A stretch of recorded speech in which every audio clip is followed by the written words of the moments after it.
Hey guys, thanks for coming today. We're just waiting a few minutes for a few more people to drip through. But if you haven't used the Bevy system before, this is just like any other webinar. On the top, it should be this side or this side, depending if it's sort of backwards. The chat, if you guys have got any questions along this whole sort of panel, we sort of encourage you guys to ask as many questions as possible. You'll notice that there's four people speaking today, all of which kind of have different backgrounds in sales. Obviously, Nick is in enterprise, working at HubSpot itself. Kim is in a large organization. Angus is in a smaller startup tech organization, and myself in an agency. So if you guys are thinking whether there's a strategy or something like that that you sort of would like to ask them in their experience, make sure that you throw it up in the chat. I've got the lovely Liv with me today as well, who's just behind me, so she'll be moderating the chat as well, so make sure you've got that kind of coming through.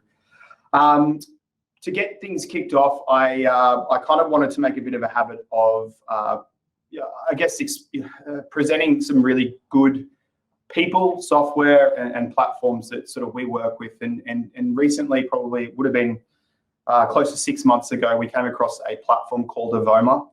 We were sort of looking at transcribing and note-taking software. Now, my job is 100% in sales, so often I can either get a little bit too in the book and writing notes down and not listening to what's going on. Also, just sort of, I guess, keeping a record of what was discussed in there so I can reference it back later.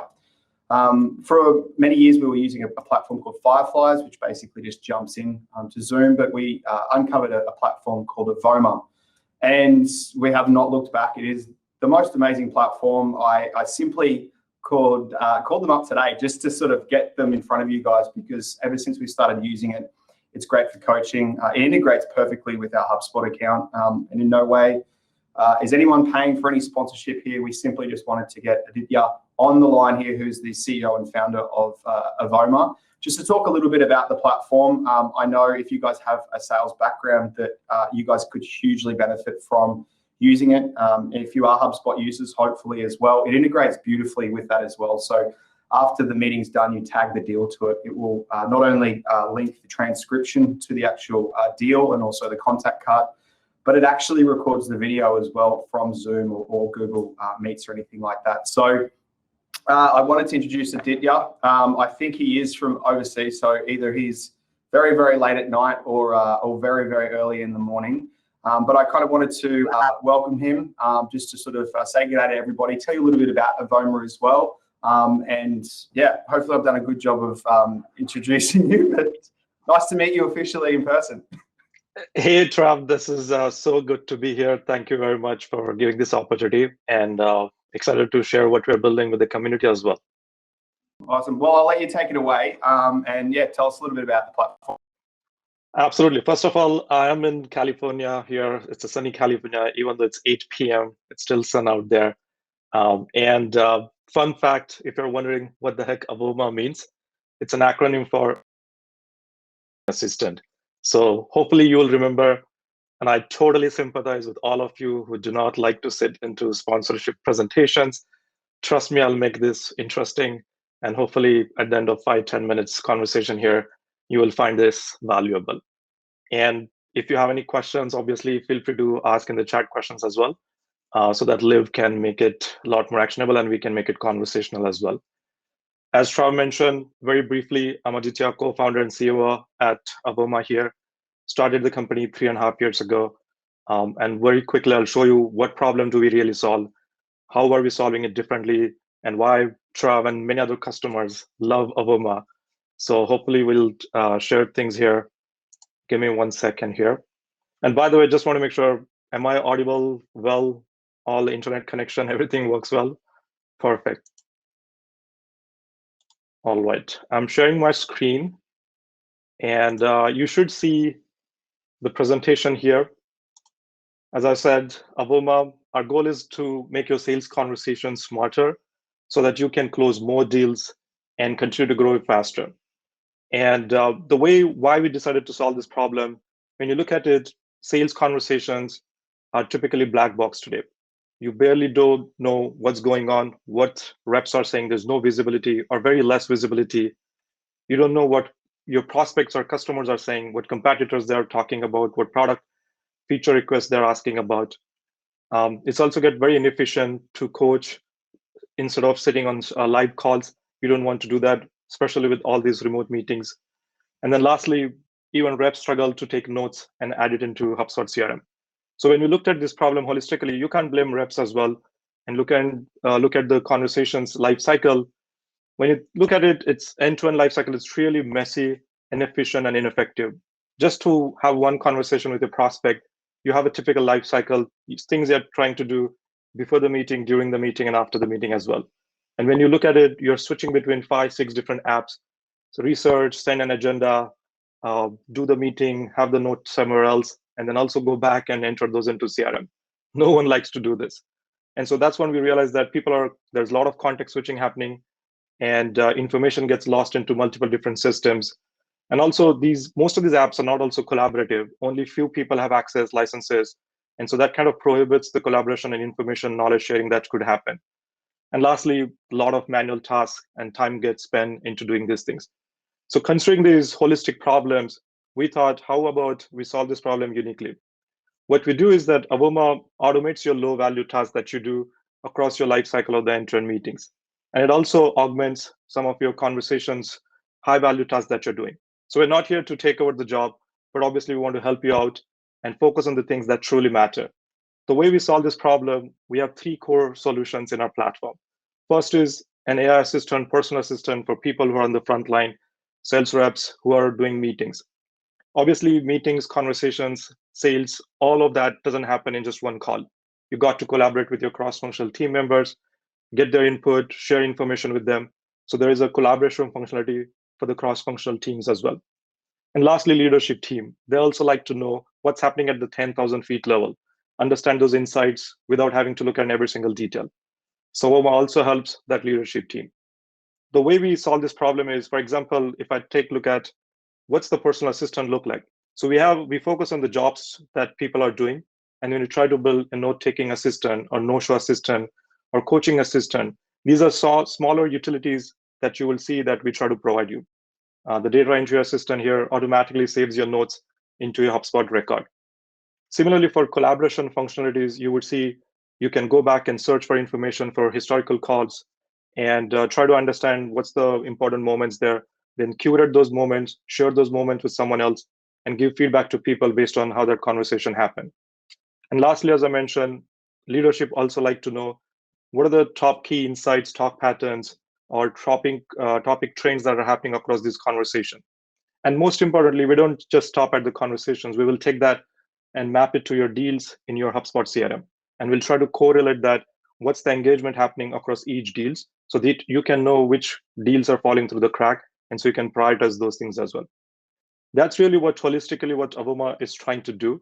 And again, if you might have heard about these things, there are a couple of other vendors also in the marketplace. Trav talked about one of the other service that they were using before.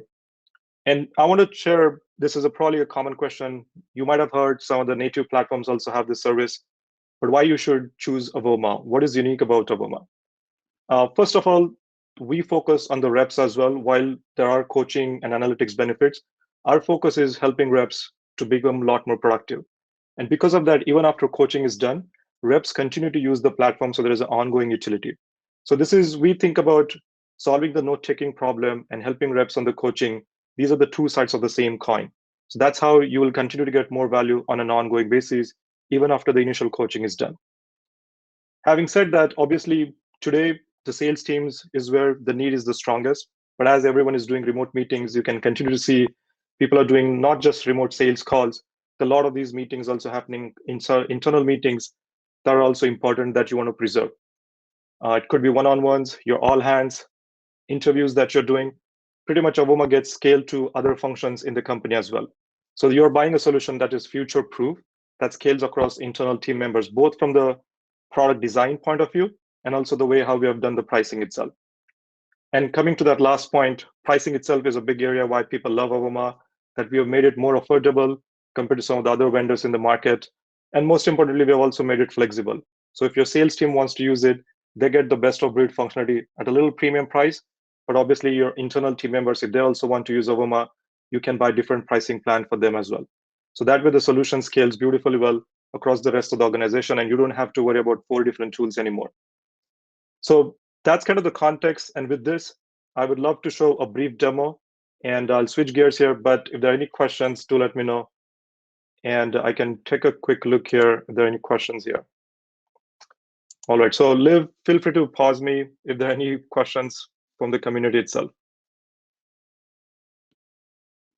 All right, in the interest of time, I will quickly show you the platform. Again, this will be one of the shortest demos I would have done, but this is what the platform looks like. This is my account. You'll see some of these meetings here. All you have to do, connect your calendar, and Avoma will start working behind the scenes. As Trav mentioned, we integrate with pretty much all the web conferencing services, Zoom, Google Meet, Microsoft Teams. We record audio, video, all of that, identify different speakers. And the beautiful way here, for example, you can see, as I mentioned, that even though you can decide to record only external customer-facing meetings, or you can also decide to record even internal meetings as well. All internal meetings in Avoma are always private. So for example, you can see here, this is a one-on-one. All of these conversations will always be private, so that even though that meeting gets recorded, nobody in the company would have access to it. These are smaller design decisions that we have done so that the solution scales really well across the company. But let's take a look at it, some of the previous solutions, how it would look like. So I'm going to probably pick one of the conversations here. Let's say this onboarding session with a prospect. You would see, once you see this, the meeting page itself, the video of the meeting will be recorded. We've identified different topics here, different speakers here in the call. And let's say there was a pricing discussion here. So I can quickly just click on the pricing discussion, and you will see the pricing I was plan here. And now you can navigate to the record.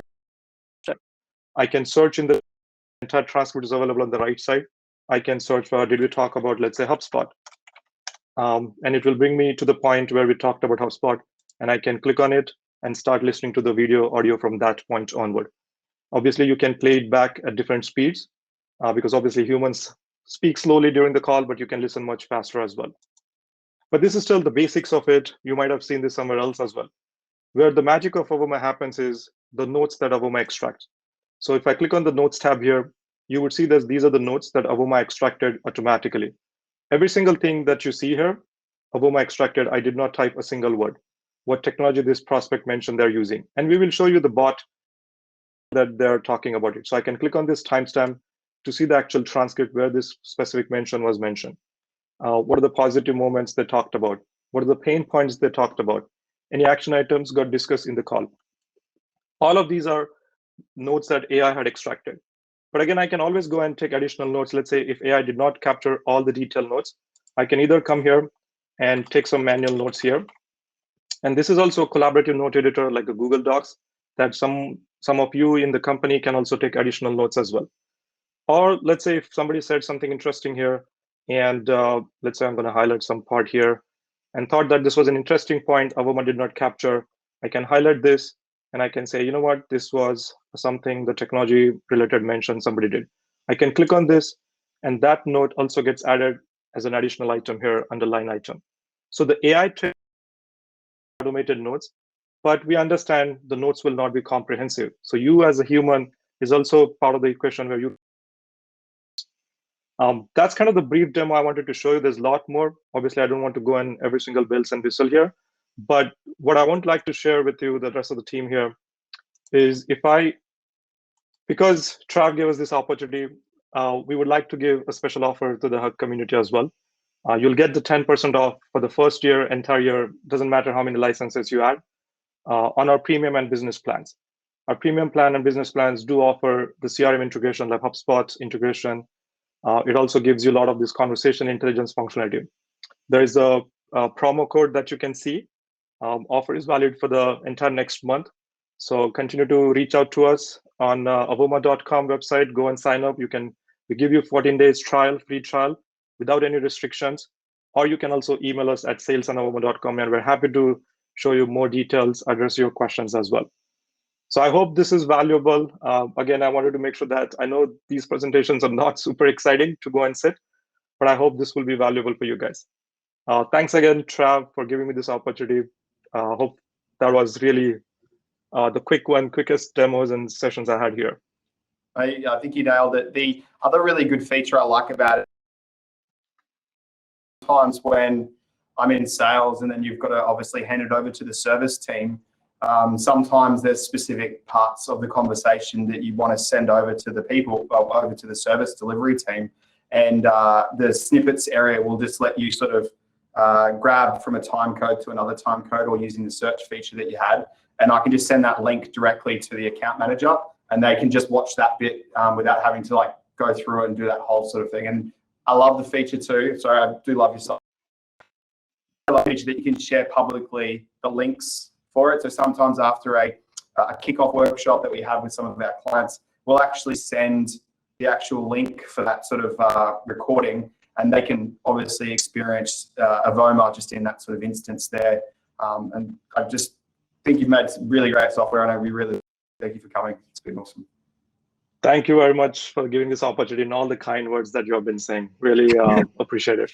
It's easy when you've got a good platform. It's easy. Very, very cool. Awesome. Thank you so much. Cool. Awesome. So thank you very much, Aditya. We'll obviously send a bunch of stuff out after this, just in regards to that. But if you've got any questions, we use it every day. And the only reason I'm putting it on here is because it's just really great software, and we use it and utilize it every single day. And if you guys have sales teams, or even if you have account management teams, I think it's really, really powerful. Which brings us to sort of the main event. So I would like to welcome, as I click everybody through, that is meant to be here. Give me some time. We've got Angus McLachlan. He is the founder of Bopple. And as I try and find them, are you able to just let us a little bit of who you are and a little bit about Bopple as well? We're all from Brisbane pretty much, so if you haven't heard of Bopple, it would be surprising. But yeah, tell us a bit about yourself. Cool. Cheers for the kind words there, Trav. Yeah, I'm Angus McLachlan, based here in Brisbane, but our platform is global. So a number of years ago, we saw an opportunity whereby we could help hospitality and the pivotal shift that's going on. That was expedited through, obviously, the pandemic. So what we created and identified was that we built Bopple as a software as a service platform that just lets any hospitality owner set up their own online digital store. And now we've expanded into tools to not only create online menus, managing orders, accepting payments. It's a fully fledged all-in-one e-commerce platform now for hospitality. So exciting time for us. And the adoption has been an interesting learning curve over time. Jim, pretty popular in lockdown. Heat up a little bit from all the traffic. Yeah. Mate, thanks for that. Below me, I'm not too sure where he is for everybody else, but Kim Horner, he is the head of operations for the Australian Institute of Fitness, newly rebranded, which looks amazing, AIF. Kim, do you want to tell us a little bit about your journey with AIF and where you are today and how you got there? Yeah, certainly. Trav, I'll just see, can you hear me loud and clear? First of all, great. I'm Brisbane based. I've definitely seen and used Bopple. Angus, that's great.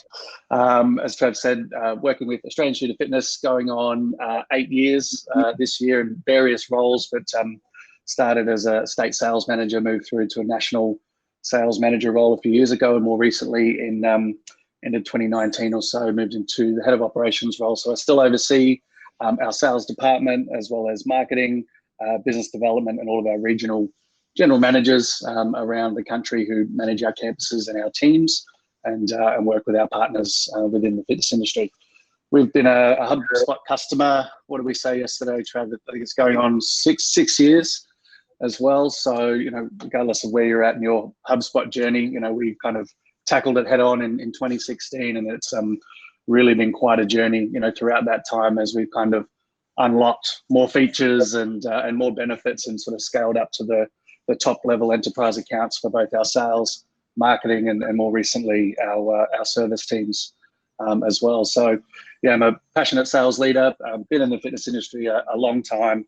I love operational excellence, process improvement, and really sales enablement, looking for ways to arm our teams with better tools to automate whatever we can and get them selling more with the time that they have. So looking forward to sharing a bit about our journey through COVID and how we kind of pivoted and worked our way through the storm, and hopefully leave a bit of value with you all today. Thanks, Trav. The one thing I like about you, Kim, is you don't take no for an answer. You always try and figure out a way to do it within HubSpot. There's always a way. You can always do it. You'll always figure it out. Thanks for that, Kim. And I wanted to present Nick Dzienny. He works at HubSpot, but this isn't obviously a webinar or an event about selling HubSpot, but more so Nick works with us directly. He's our point of contact, if you will, at HubSpot. And he is directly in sales day in, day out. I thought it'd be a really good opportunity to bring Nick in to talk about, from an enterprise level, HubSpot uses HubSpot, believe it or not. And I guess talk a little bit about, the journey over the last sort of 24 to 12 months. So Nick, hello again. Hey guys, can you hear me all right? Perfect, yeah. Fantastic. Thank you, Trav, for the kind intro and for inviting me on today. Excited to chat with you guys. As Trav mentioned, I'm an account manager. I've been here. I'm trying to think of Kim, if you've been around HubSpot longer than me. It's been about 6 years for me as well. So maybe we're on the same trajectory. But about 6 years, a couple different roles at HubSpot. But majority of my time has been in the channel side of our business, and lucky enough to work with Trav and his team and a number of our other partners. And also fortunate enough to not just work with our kind of service providers and partners, but their end customers as well. So having a chance to speak to a lot of prospects and customers coming onto HubSpot, the challenges they're facing, why they're looking at our tools to begin with. I hope I can share a little bit about how we've, approached the kind of craziness that still is happening here in Sydney. I'm not in Brisbane. Just share some insights around where we're at and see where we go. Thanks, Trav. Right, thank you. I kind of want this to be like a panel. I don't necessarily. I've got a bunch of questions, but I kind of just like to flow fairly freely. Again, I will ask for those that are listening at home, which would be everyone, but if you've got a question and you want to ask Kim, Angus, or Nick, or myself specifically about what they did, how they did it, or any of that sort of stuff, or how they've set that up in HubSpot or anything like that, make sure you hit it up in the chat pane. If you're thinking it, somebody else is probably thinking it too. So just jump into the questions area for that. The first probably question I've got for you guys is during COVID, obviously, I think it was March or April, I think it was. How did that affect you in the first couple of months? And I guess what was the thinking in regards to the progressive strategy in regards to what to do next over the next coming months? And I think I'll probably start with Kim if that's cool, because obviously you've got everybody in different states, and obviously everybody's using HubSpot as well from a large company side of things. So when it obviously dropped, what was your positioning and what was your strategy in regards to just sort of trying to wade through the unknown at that period of time? Yeah, thanks, Trav. Yeah, it was quite a challenge and quite a task, being faced with something that none of us had ever been through before. And I think once the initial shock settled in, as we, and lockdowns and whatnot were announced, we started working through our planning, but became very clear quickly that the biggest unknown was time.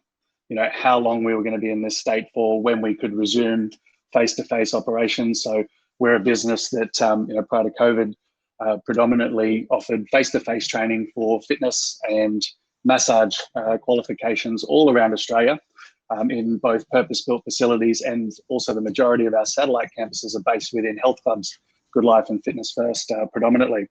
So all of a sudden, all of those sites were shut down very, very quickly, and we had a lot of face-to-face programs that were running, but we just had no line of sight on how long that was going to go on for. So we kind of put our mind to various scenarios, did scenario planning of if it goes for this long, goes that long. And we actually had internal bets on how long we thought that the lockdowns might last. And we kind of, planned out what we might do there. But really the big shock was initially for our teams and for our students that were with us on campus, because it happened, almost all of a sudden. And we had to pivot really quickly to try and keep those courses running, but also prepare a plan and communicate to all of our future enrollments that we had coming up as well. So I guess what we did, during that time, heavy face-to-face. We're so good at face-to-face, and we're known for that through the engaging training and assessment that we offer, the campus environments, the vibe, we often get comments on. So it was really challenging for us to kind of move that into an online environment, albeit that I've been running online programs for years and years. It wasn't our main business at that time. So very quickly, we worked with our product teams to transform our face-to-face offerings into a more virtual online offering to help those students progress through their courses in the various states that had different timings on their lockdowns. And really throughout that, we quickly developed a new product and launched it to market, which was an online virtual option, which still remains in our product suite today and has fast become a really, really popular option where it's got the best of the online stuff, some live coaching every week, and then the ability to jump into gyms when they're open, or local studios to do a lot of practical under supervision as well. So, yeah, I think our team did particularly well. We just, how long's a piece of string? But we just sort of prepared for all scenarios and, did what we could to weather the storm. Yeah, sort of forced R&D on some of your products, really. Yeah, absolutely. And I think, I think it was said a million times, pressure creates diamonds. And a lot of businesses, we saw that all around the world, how quickly new products were being innovated and put to market. And that was really our strategy as well. We also thought a lot about our industry and all the people out there who didn't have jobs anymore. The gyms were shut down. They were probably sitting there twiddling their thumbs on the job keeper or the job seeker. And so we quickly put our focus into ongoing education and ran a whole upskill during downtime campaign where we gave away to personal trainers across the country to keep up with their continuous education credit. So we thought about, well, what can they do while they can't, run their normal business? What's going to prepare them for post-COVID? And we really put our focus into that, and that was a great success as well. Yeah, awesome. And what about you, Angus? Obviously, the phone started running pretty hot.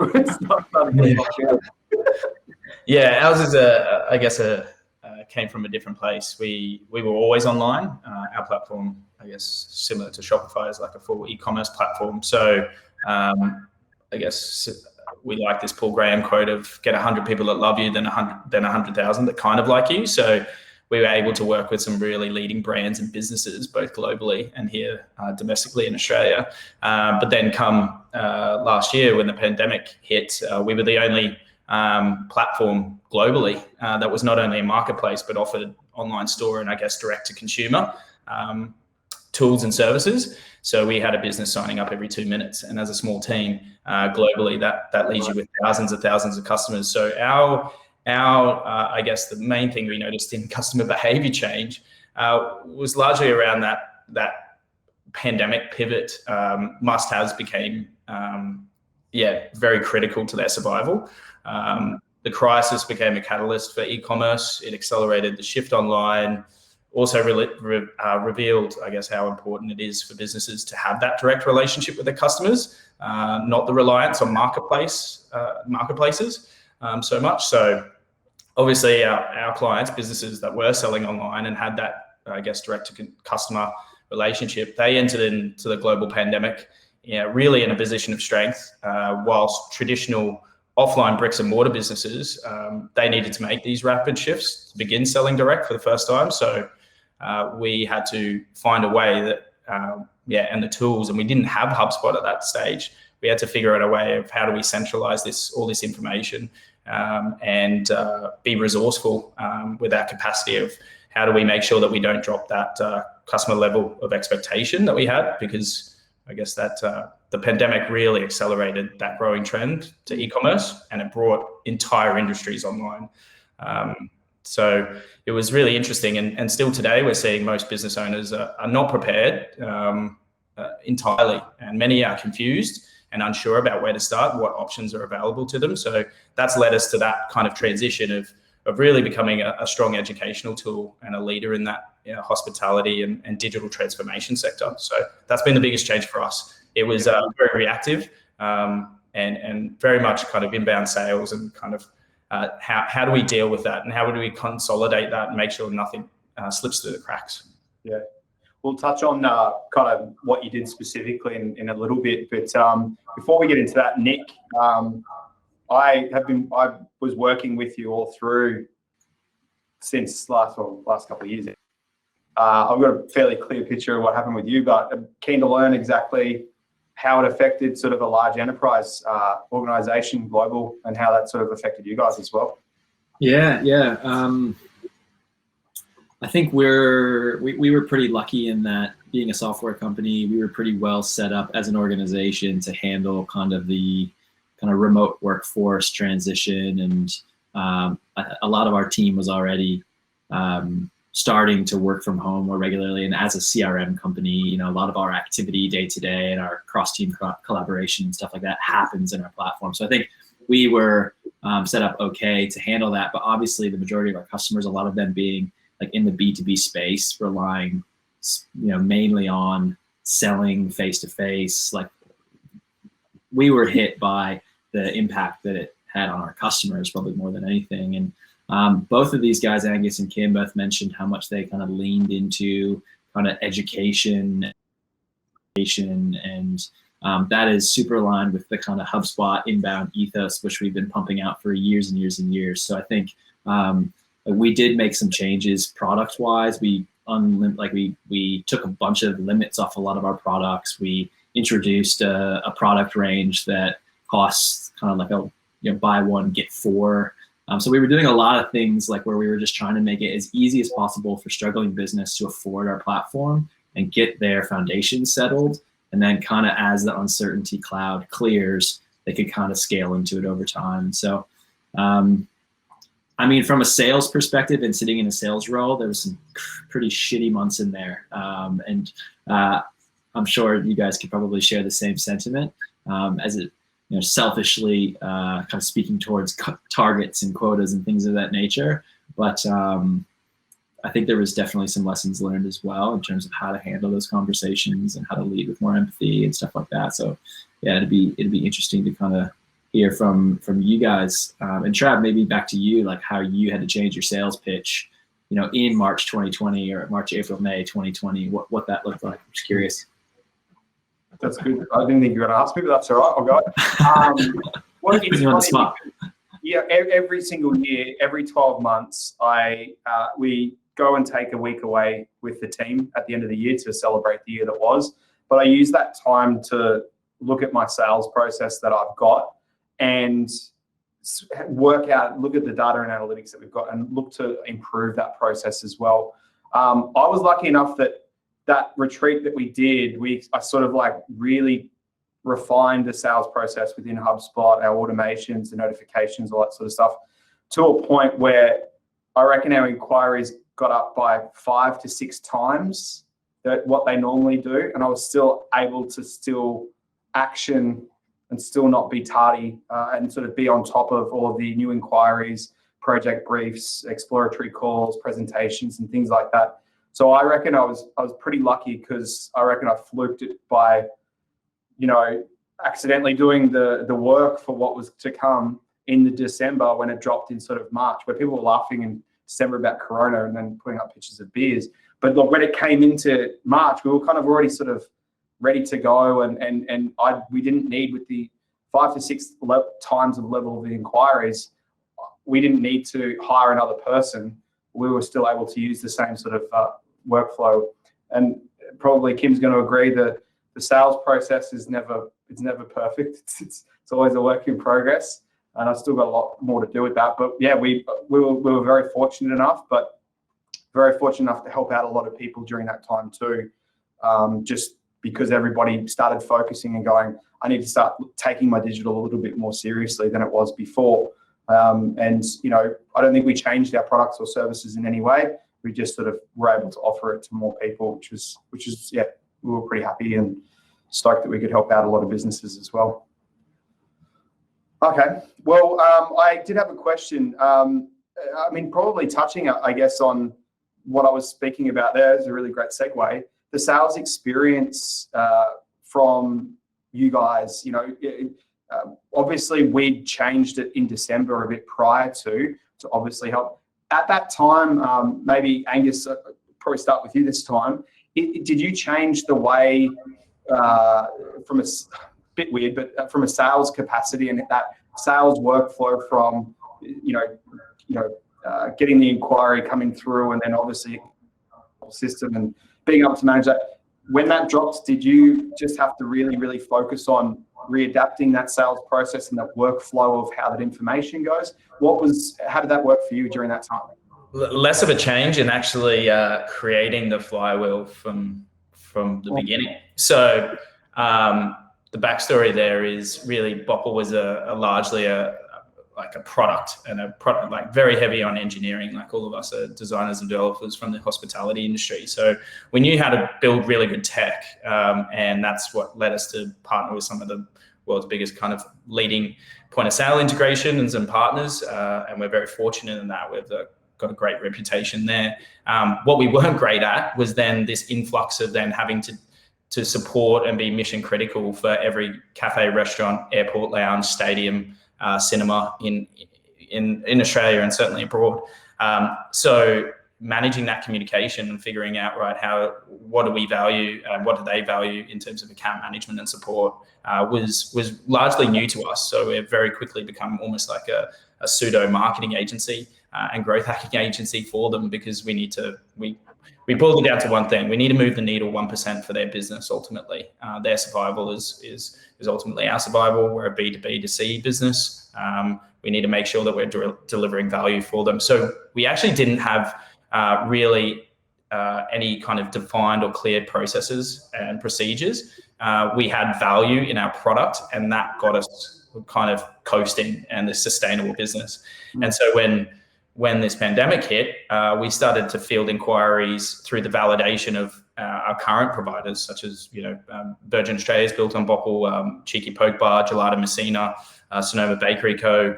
Those are just kind of the local chains and brands here. So they gave us validation, and then all of a sudden, everyone that kind of looked up to those brands went, well, okay, the technology works for you guys. How do you support us? And that's where that sales and shift needed to be less on acquisition and saying, right, we don't have to work too hard to acquire the business because the product's standing on its own 2 feet. But certainly now it's the expansion part about how, validating with quantifiable data, marketing tips and tricks that one business might be doing, and how can that help inform maybe similar businesses. And I think that's the value now that we've really nailed as well, is being able to not just be this kind of people don't associate us or connote Bopple with just an online ordering and payments platform. It's very much like, this is our technology partner. They take that complexity off our hands. We get to focus on our day-to-day business, but these guys will actually provide us with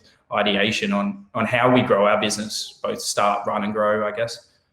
So yeah, the sales strategy changed immensely. And what we did, I guess, specifically to call out kind of HubSpot was just starting to implement those buyer personas and starting to identify who are the relationships that we see today and before pre-COVID that have driven our greatest business or business relationships.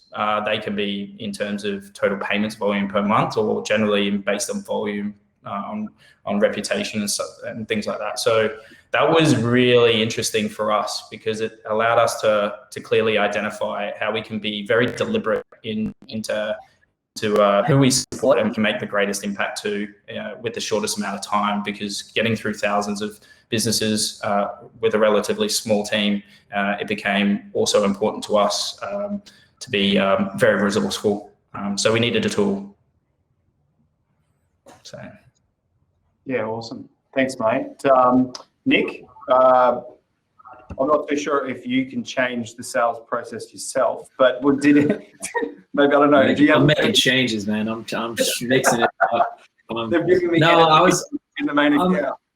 No, on the back of what Angus just mentioned, like kind of defining that persona stuff. I think in March or April, like right after it all kind of hit us, we actually had a new kind of persona research.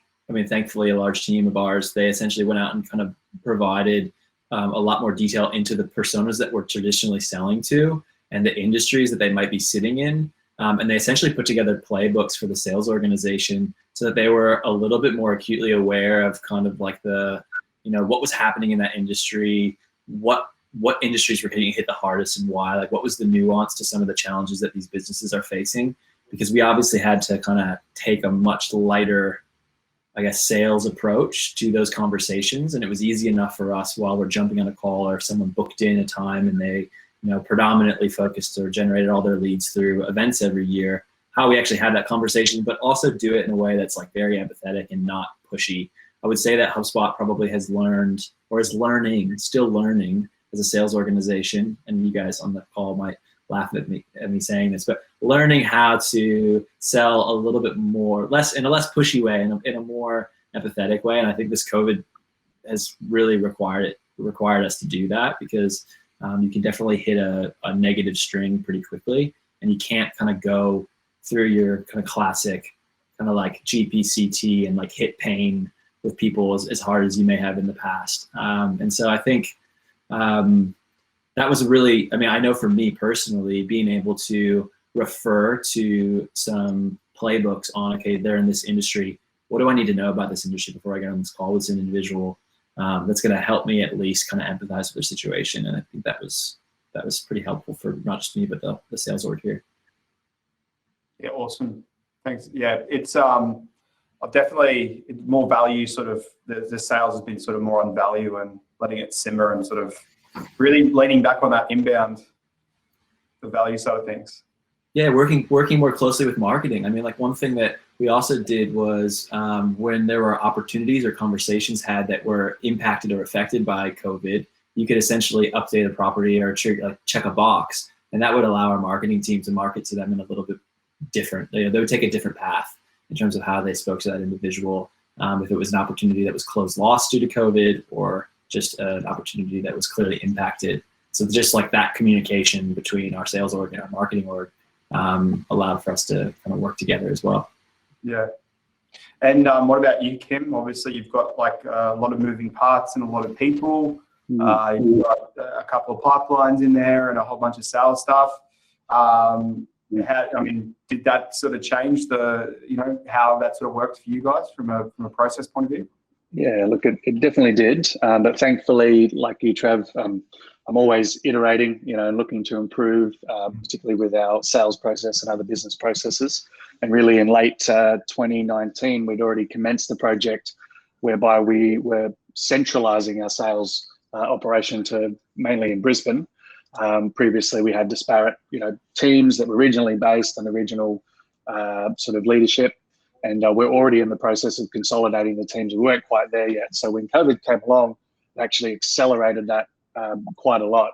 And really the big shift in our sales experience from that point from A to B was we were predominantly delivering our sales presentations and tours in a physical, face-to-face environment. And albeit that we didn't sell on features and benefits, it was really a great proofing tool and a great, vibe and experience that we know greatly assisted in our conversion rates. So we're a little bit unsure moving to a fully digital sales experience, but we had to do that. We didn't have a choice.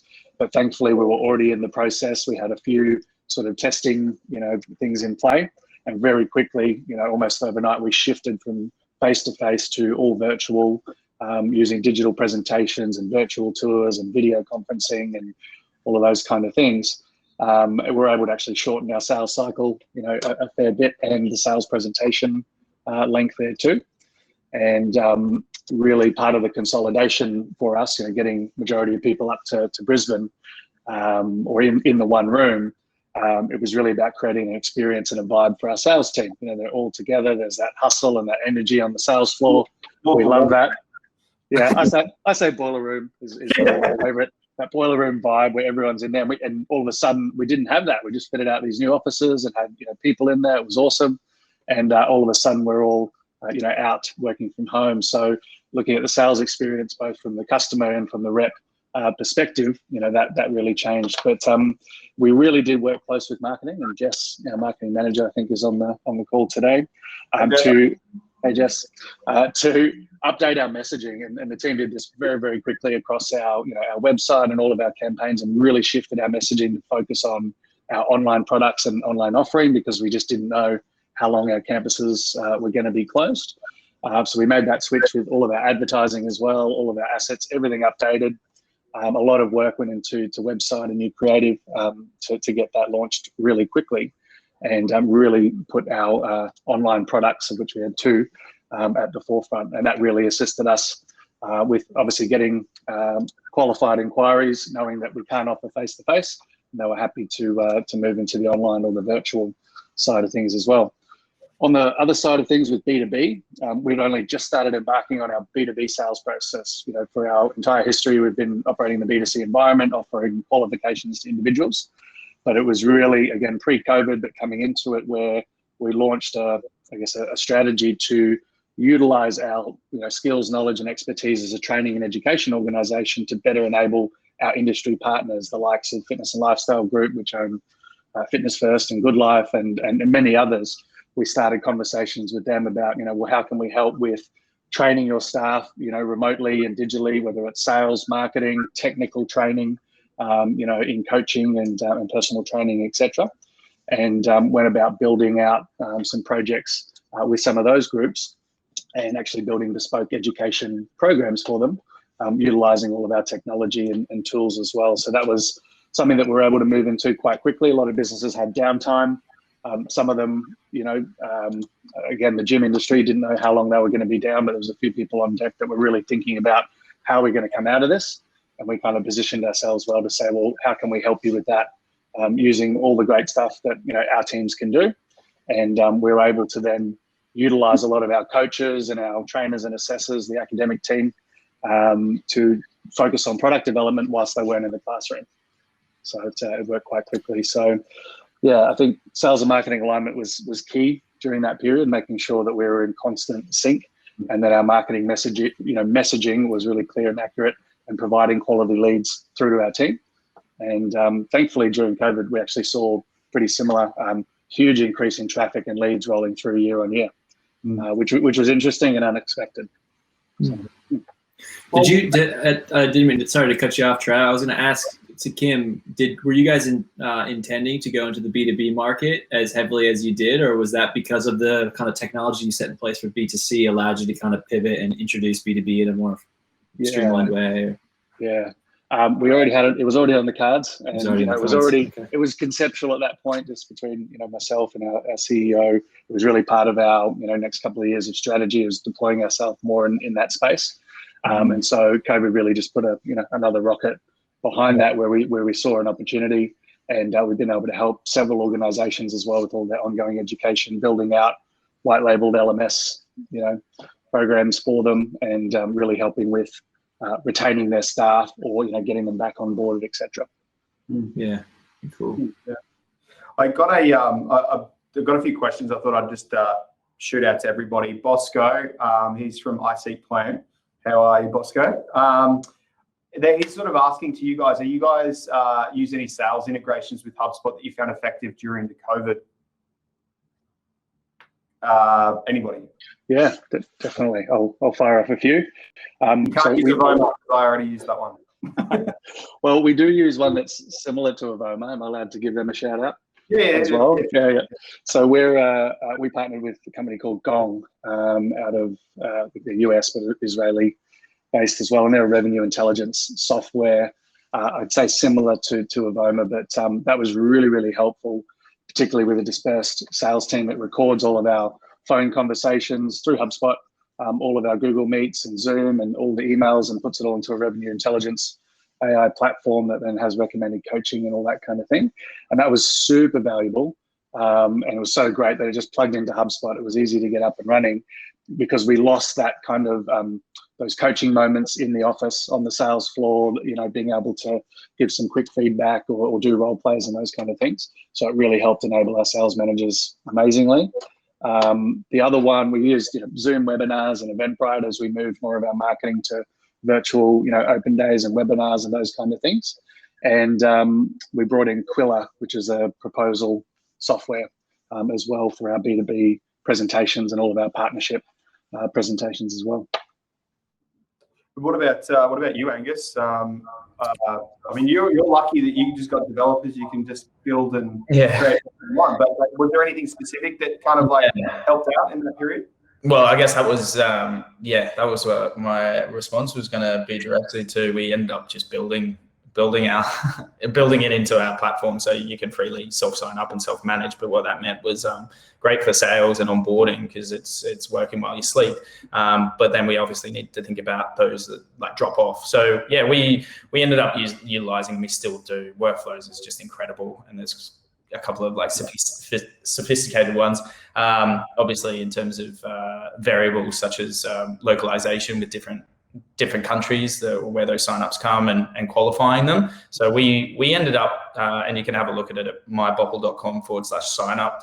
You'll actually see a lot of the pre-qualifications in that customer journey for someone, which is really cool and allows us, I guess, less on using a sales integration. And these are just sales activities that we just baked hard into our platform, but were just huge for us. I think, yeah, probably leads into then what we did next, but then just had tools like I know there's one an SMS notification service that you guys like, Trav. We went with Sakari SMS that was just very easy to kind of set up, but we'll look at other options.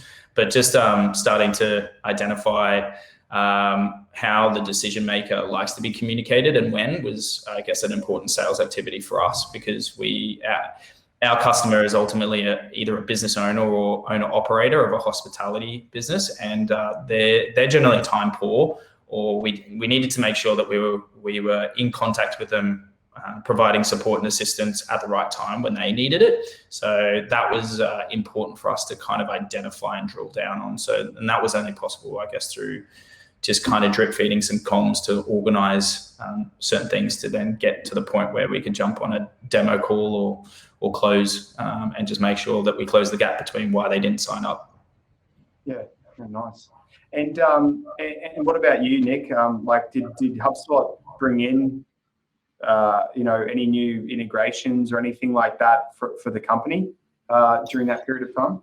Yeah, so we had a couple existing that I would say we became more heavily used or reliant on. So obviously Zoom was a big one. We use Gong as well, similar to Avoma. I think that, I guess, managing a sales force that's all working remotely, like for managers finding coaching opportunities, that's like kind of, you have to have that because if you're not going to be hearing people on the sales floor, like how are you supposed to help them improve? So having a system like that is almost like a necessity for a sales team that's all working remotely, I would say. I think we upgraded our Slack accounts probably company-wide because of the amount of use of Slack. And then something that's kind of cool, or what we saw a lot more use of, is Vidyard and Loom. And because trying to create as much of a, I guess, similar face-to-face experience as possible meant making sure your camera's always turned on when you're doing Zoom meetings, but also between and recaps, maybe highlighting something with Loom or just getting your face on there and talking specifically to the prospect with Loom. So we were kind of encouraged to use that as much as possible, which we've integrated with HubSpot as well, Vidyard. So those were a couple ones that we used quite a bit like last year or so. Yeah, nice. I think we leaned into using Miro quite a lot, which was like a whiteboard workflow, wireframing. It means that for us specifically, it means we can all kind of like work on the same document, use Post-it notes, facilitate sort of workshops, not only when we were in lockdown with our clients, but also kind of with other people within the business too. So it's almost like we didn't have a whiteboard, so we sort of started using Miro, and now we've sort of adopted it holistically within the agency now, which is pretty good. So another question I've got from Cassandra here is, how did you guys manage rapid growth via HubSpot? And is there any sort of particular features that helped you manage that, I guess, your time or demand?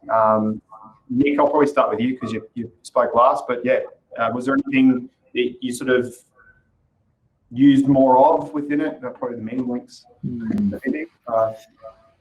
Yeah, meeting links, definitely. I think and this is something that the type of customer that we saw coming to HubSpot changed significantly to people trying to implement a platform to manage collaboration. Like you mentioned, you're using a virtual whiteboarding system. Having just a CRM where I can see like who on my team is speaking to who and what are they talking about. So like even the simple things like mentioning team members on threads of contacts or companies or deals, and like threading on different kind of things within that contact, for example, I would say if you looked at HubSpot 2 years ago, there would be very little of that if it was even out at that point. Now, like every contact has activity with full team collaboration. Support spoke to them, sales spoke to them, marketing is, you know, working. Like, so I think just like the simple thing, which is just logging notes and comments and kind of shared collaboration. I know it's kind of a boring answer, but that's probably been used more than anything internally at HubSpot. And Angus, you probably had that like rapid growth, proper rapid growth, like proper. Like how did you use HubSpot? I'll say it again, but how did you guys use HubSpot, and what features did you use? Yeah, so I think the challenge that we had pre-HubSpot was we spent a lot of time investigating. We didn't understand where, like if someone was communicating with us, we didn't understand the relationship of this person. Were they part of a business? Were they part of a hospitality group or a parent company? Were they the landlord, the investor? It was like really difficult. And the only tool I guess that was helping us solve that was we were using Zendesk to manage both the end user customer feedback. So like someone inquiring about a refund for an order, for example, and then also a business owner that needed some support, maybe they wanted to expand into catering and wholesaling, not just on-demand ordering. So that created this mix, right, in our tools. And we were like, wow, we need to really break these apart. And I know Nick really nailed it on the head there, I think. Having that centralized information and then being able to have a team, I guess, gravitate towards that and have that very accessible was how we managed it ultimately. Tips and tricks that we use specifically on that would probably be we utilize Slack a lot to identify mission critical or very urgent inquiries or some like lead scoring. So if someone like is obviously very interested and those opportunities have nailed the lead scoring, obviously in Slack, our whole team gets an alert goes off and things like that. Also, just we have Slack notification central. So if our team I guess, take an action. And that relates to our team, not even just in Australia, but overseas as well. If they've designed a marketing pack to send out to continental Delhi in Sydney, for example, we change that company property and it triggers a workflow email that's already tailored to them, has their Google Drive folder in it and everything. So something that was, I guess, a job that might have taken 20 minutes now takes us 2 seconds with updating a company property.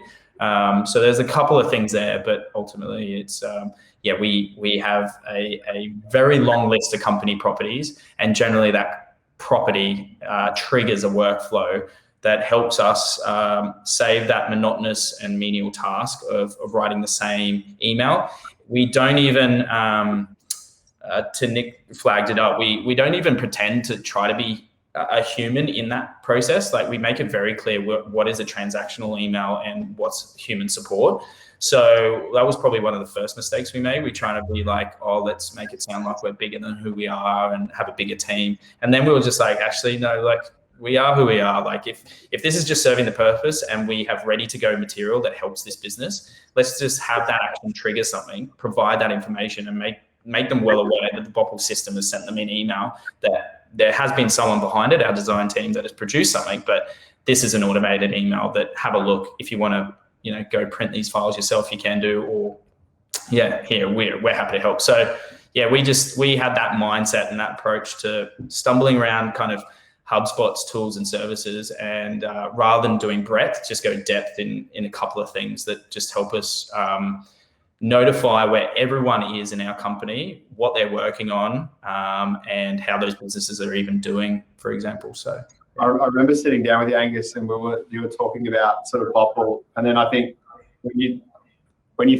kind of like, when it clicked, like you could kind of do anything you want, you were like, I just saw your brain ticking over, and then I think we just ended up speaking for an hour, just like, then you could do that, then you could do that. And you're like, oh, I could get an idea. Oh my God, I got that one. And I was like, you were just like. It's dangerous. We get alerts so that everyone knows. We get alerts if a business has, for example, their average acceptance wait time exceeds 5 minutes. If they've seen a significant drop in revenue, it allows us to just go like, oh, okay, we will get a bump if and any of us, it's not like just directed at one, but now we're starting to explore even just alerting contact owners, because as Bopple, our team is even growing, it doesn't need to go to our whole customer ops team. But yeah, we're still relatively small, but in saying that, like we power hundreds of millions of transactions annually. So it's a sizable platform run by a special few, I guess.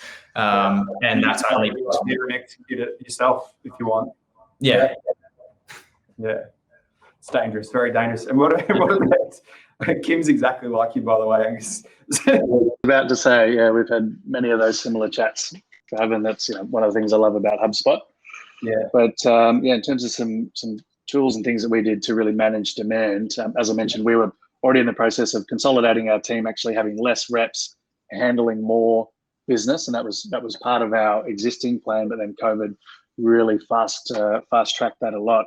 So we really needed to scale quickly and automate as much as we could to really improve our sales reps' time in motion and their productivity to make sure they could hit the required revenue from the leads that we had coming in. So automation is really the big one. We love our automated sales sequences that preload all of the calls, emails, texts that our sales reps need to send, and we integrated message media with HubSpot as well to automate the SMS as well as the email. That's been awesome. From there, our marketing team have a range of automated workflows with nurturing content at every stage of the customer lifecycle, from lead to MQL on, and Neighborhood were great enough to help us with building those out when we rebranded there as well. Yeah, that's really it. Meeting links was a big one. Video in our outreach was huge. We really got into that, and we started using it internally as well, just sharing communications and updates and even training, utilizing Vidyard there too. But yeah, boil it down, automation, the deal automation, the workflows, it's been awesome. Yeah, you kind of power with less people and do more with an old school sort of system.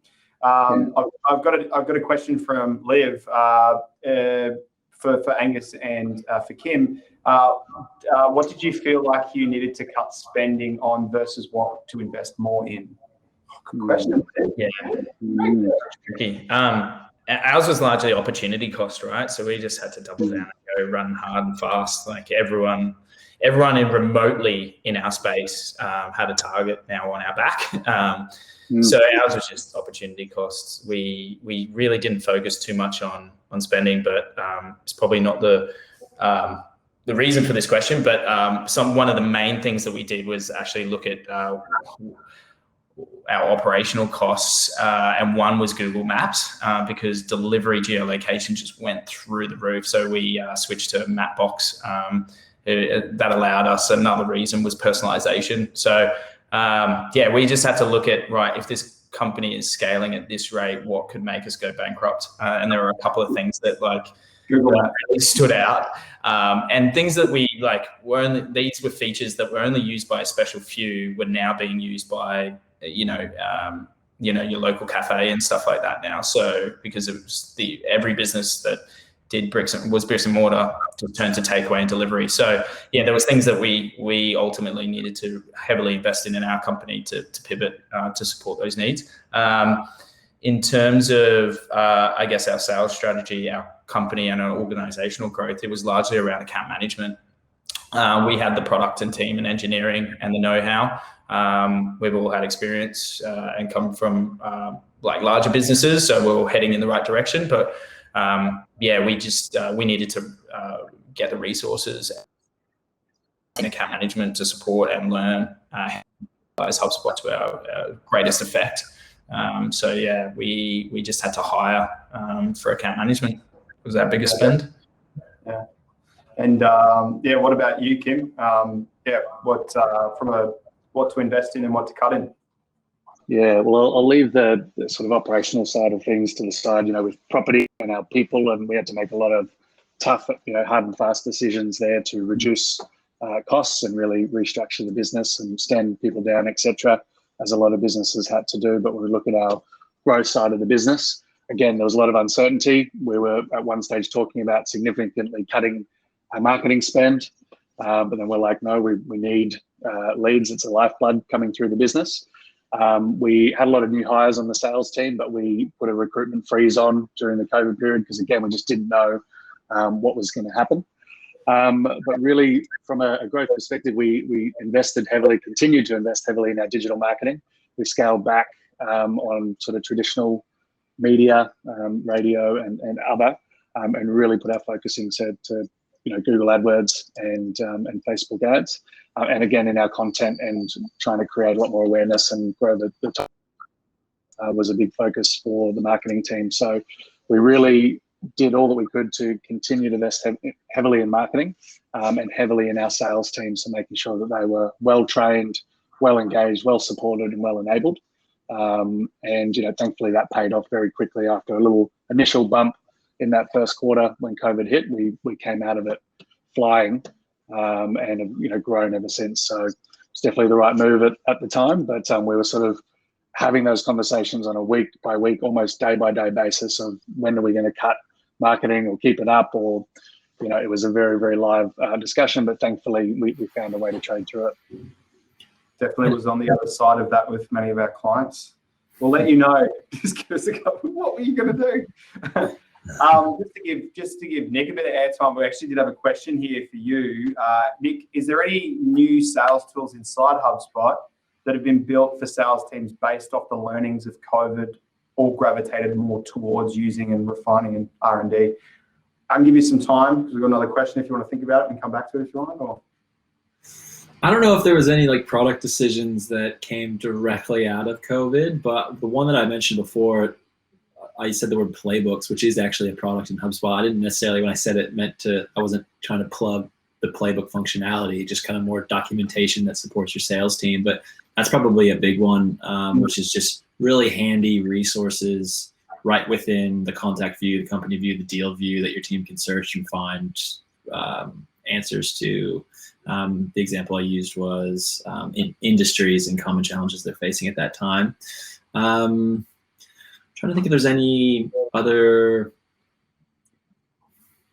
sales specific tool out of, I guess, the COVID pandemic. I might have to come back and see if I can come up with any other answers, but that's the only one that jumps out at me. I would actually, to piggyback on the back of Kim's answer though, I would mention, I can't necessarily speak for what HubSpot has done in terms of pulling budget out or adding budget in certain areas, but I can speak for a lot of the conversations I was having from a sales perspective that ramped up drastically probably in May or June of last year, was as businesses kind of came back down to the ground and they were like, all right, we now actually have to figure out how to operate in this world.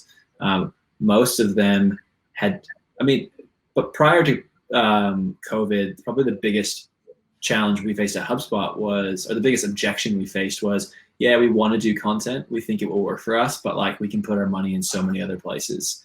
And so trying to convince a business to create blogs regularly, to create long form content, to create email content, it's a lot of work. And it was a really difficult thing to do, and businesses could go to 2 events every year and just get most of their leads and just kind of rely on that and ads. Right. And so I think that the biggest change we saw was those businesses that were putting that off for as long as they had came back to us saying, okay, we now really have to invest in content because it's our only option. And so HubSpot's probably growth from a marketing hub perspective was in that space. People saying if we're hiring someone, it's content copywriters, it's people who understand automation, it's people who can, create email content.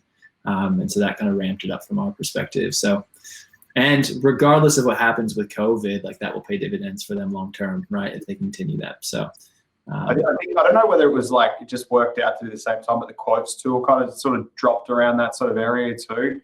I know we've fully customized our quotes in our system, but I think that was perfectly timed for what was going down, because we've now got a beautiful quote tool that integrates seamlessly with HubSpot, which is pretty cool. Yeah, quotes was a big one.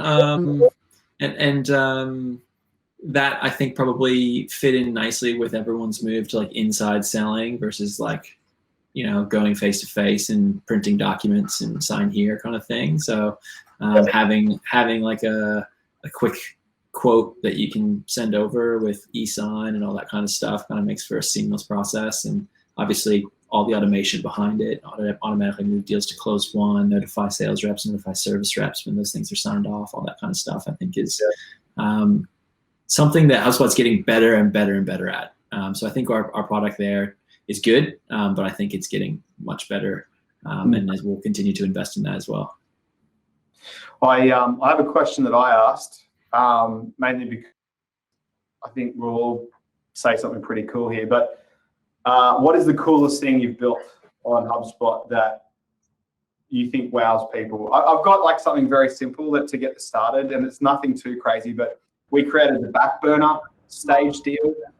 What I was having a problem is if people come back to me and say, hey, we're not ready to purchase just yet, we're interested to purchase, in 3 months' time or something along those lines, I would go ahead and put it in the calendar, and then it would remind me, but then I'd forget because the notification popped up. What I did is I created a back burner deal stage, and then if the prospect wasn't ready to purchase then, I would create a custom deal property with a date, and then I would select that date, and I created a workflow that would notify me 2 days beforehand, and then move the deal from back burner back to the start again, and then notify me on Slack and also notify me on email. And then also if nothing moved from that stage to contact within that 2 days, it just annoyed the crap out of me until I sort of jumped on top of it. It's so simple, but when I did it, I was like, oh my God, it was just like automatic my reminding, and it was so easy to do. I think we as an agency now implement it with everybody that we work with, but I'm keen to hear, what do you froth on the most that you've built that you just like are super proud of? And I don't know, Nick, if you've seen some stuff too, it'd be cool to hear it, just to give some people some ideas. Novelty answer, and I'll be really short-winded on this one. The coolest thing I ever made in HubSpot was the first thing I made in HubSpot. When I was hired at HubSpot like 5.5 years ago, we had a project where we had to build a business in HubSpot and then actually use HubSpot to kind of market it.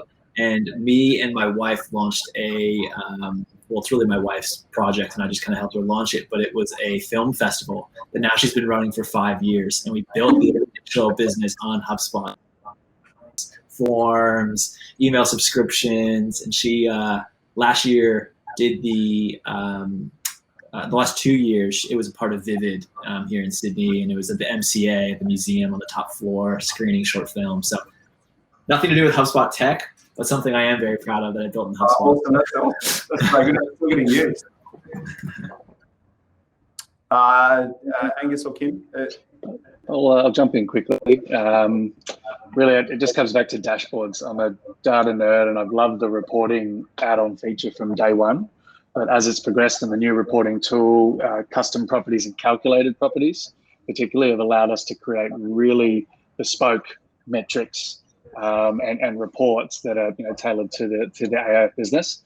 And what we look at today on an everyday, multiple times a day on our daily dashboard is such vital information and really actionable data. So I still take a lot of pride in those dashboards. I've handed over the reins a little bit in recent years to some of our other colleagues in the sales and marketing team. But very, very powerful reporting tool, and we've been able to utilize that across the service side of the business as well.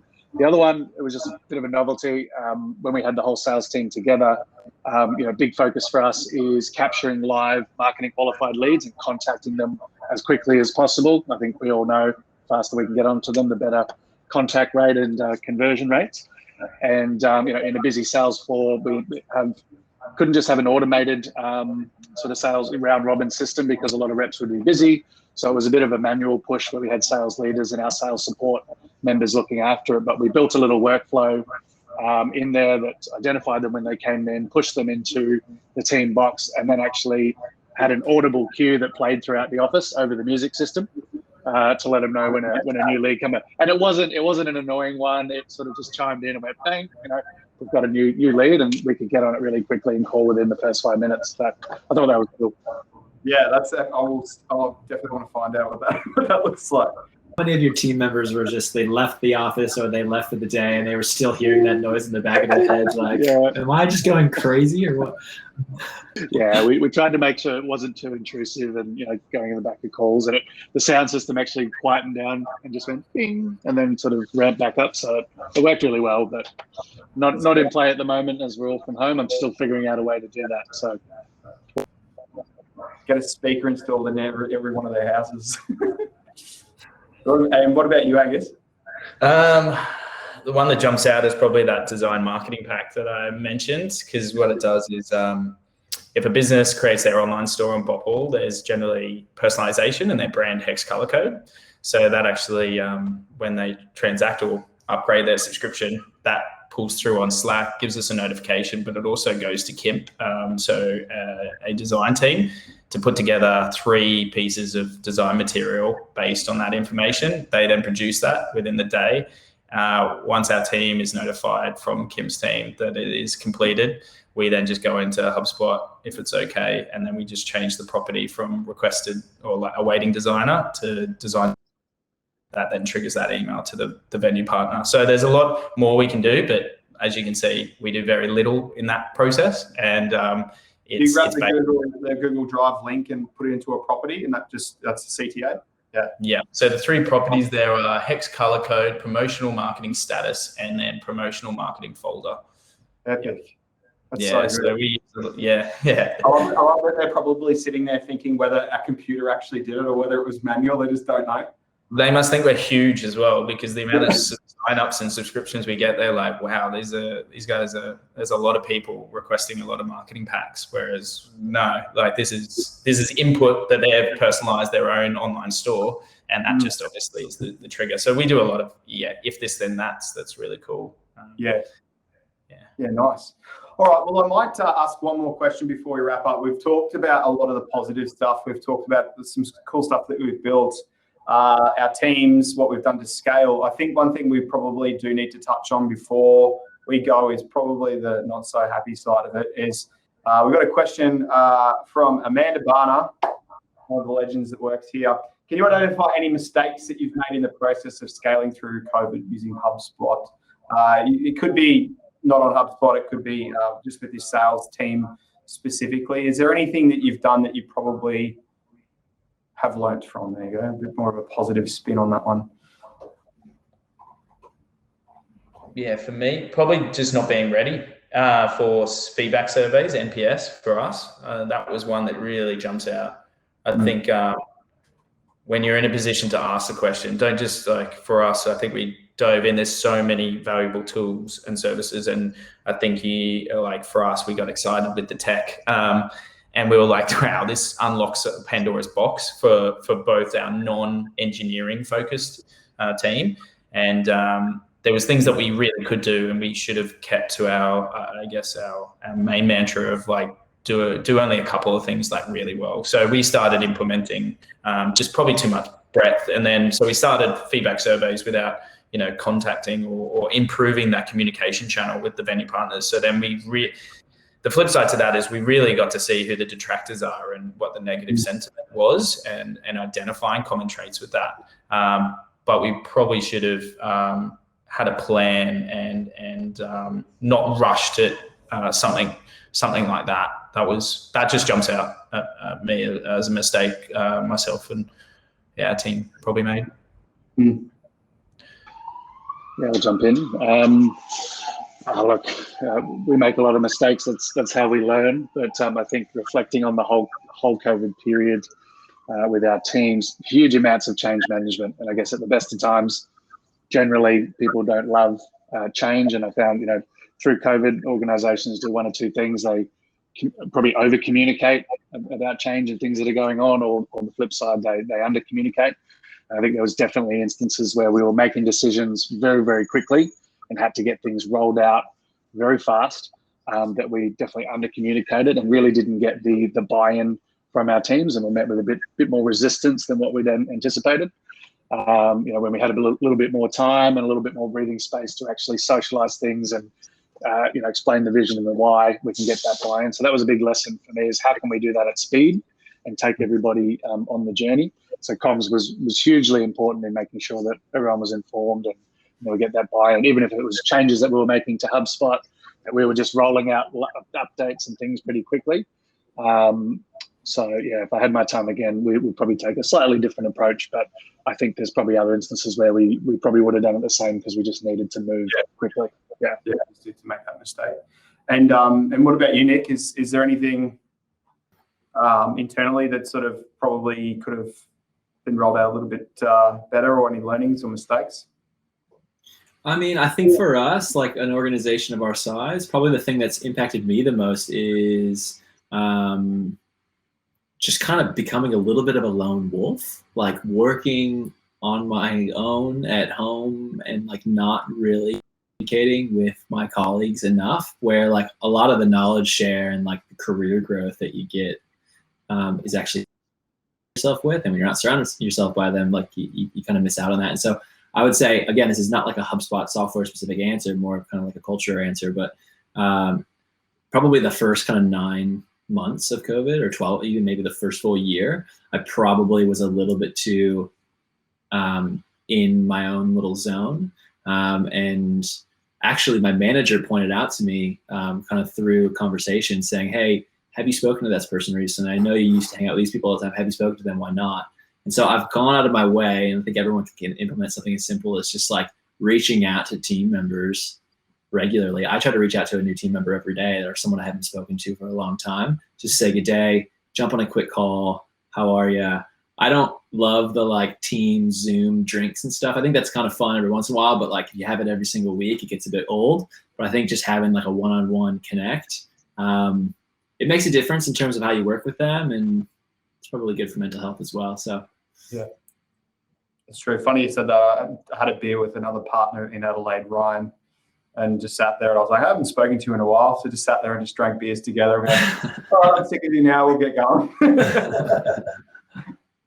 Yeah, and I reckon for us as well, it probably more to what Kim was saying. I think that we really did focus on like our service delivery and the way we.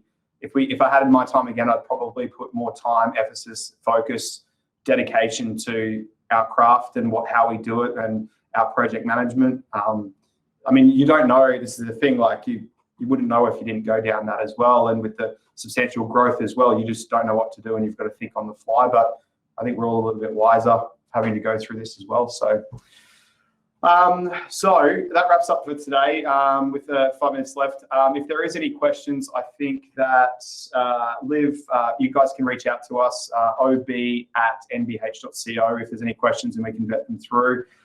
Kim, Angus, and Nick, just want to say a big thank you for hanging out with us today. I literally talk to you guys pretty often, and you guys are really good people. You do amazing work in the companies that you guys are at. So thanks for coming in, and stoked that you could share a bit with us today. thanks for having us. Thanks, Trav. No worries at all. So this is recorded, so we will have a recording ready to go. I think it takes a little while for it to kick through, but Liv, thank you very much, Livy, who's sitting at the back moderating for all the questions and moderating the chat. And yeah, if there's any questions, if you want to reach out to us at the Hug as well, if you've got anything that you would like covered, if you would like to speak at a Hug, or if there's a specific area of HubSpot that you kind of really do want to focus on, make sure you reach out and let us know. We really want to sort of create this Hug based on what people in Brisbane and Greater Brisbane. There was somebody from Mexico in the last one, so it's getting pretty loose. But if there's anything you want to hear, we want to build it based on what you guys need. So a big thank you again to everyone that attended and all the questions that got asked. And we will reach out in the next couple of weeks in regards to the next Hug. And they're not in person this year, but hopefully very soon. So thank you again, everybody. Thanks, guys. Cheers. You guys. Bye now.